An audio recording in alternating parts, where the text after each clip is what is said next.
এখন খুব ধুনীয়া গাঁৱত মীৰা আৰু ৰীতা নামৰ দুগৰাকী ভদ্ৰ মহিলা আছিল।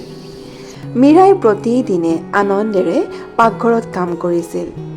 সকলোৰে বাবে খুব মৰমেৰে আহাৰ বনাইছিল আৰু সেই আহাৰ খাবলৈ বহুত সোৱাদো হৈছিল।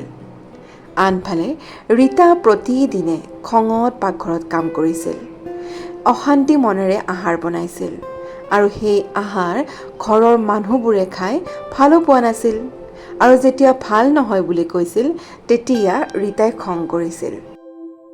ৰীতাই প্ৰতিদিনে মীৰাৰ পাকঘৰৰ খিৰিকীৰে জুমি জুমি চাইছিল। দেখিছিল মীৰাৰ পৰিয়ালৰ লোকসকলে মীৰাই বনোৱা আহাৰ খাই খুব ভাল পাইছিল। মীৰাৰ আহাৰৰ প্ৰশংসা হৈছিল।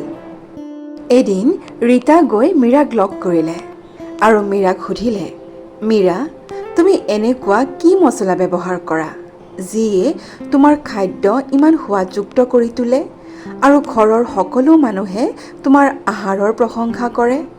তেতিয়া মীৰাই হাঁহি কৈছিল, ৰীতা, মই কোনো বিশেষ মছলা ব্যৱহাৰ নকৰোঁ, কেৱল সকলোৰে বাবে মৰমেৰে আহাৰ বনাওঁ। আনন্দ মনেৰে পাকঘৰত কাম কৰোঁ, সেইবাবে সকলোৱে মই বনোৱা আহাৰ খাই ভাল পায়। তেতিয়াৰে পৰা ৰীতাইও আনন্দ মনেৰে পাকঘৰত কাম কৰিবলৈ ল'লে।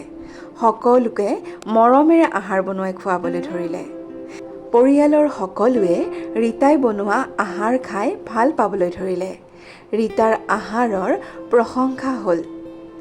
ৰীতা তেতিয়াৰ পৰা খুব আনন্দত থাকিবলৈ ল'লে। ৰীতা আৰু মীৰা দুয়োজনী ভাল বান্ধৱীও হৈ পৰিল।